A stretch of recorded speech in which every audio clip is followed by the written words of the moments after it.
How's it going, everyone? Welcome back to our channel. In today's video, I'll quickly show you on how you can check the attendees in your Outlook meeting. So the first thing that you want to do is to simply head over to the Outlook application, or you can also head over to the web version. It doesn't really matter.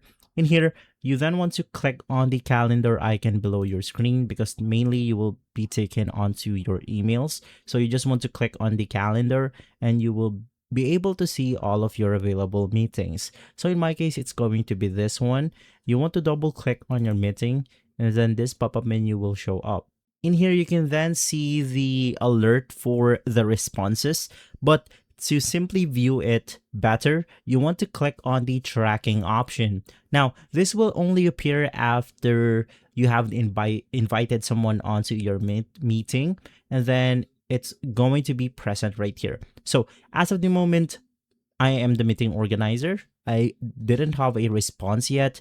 And for this specific person, same thing, they don't have a response yet. Now, you can set your own response by just clicking on your attendees right here. And you could do something like maybe tentative, decline, or accepted. But of course, they can also edit this out if they want to. And so that's how you view or check the attendees in your Outlook meeting.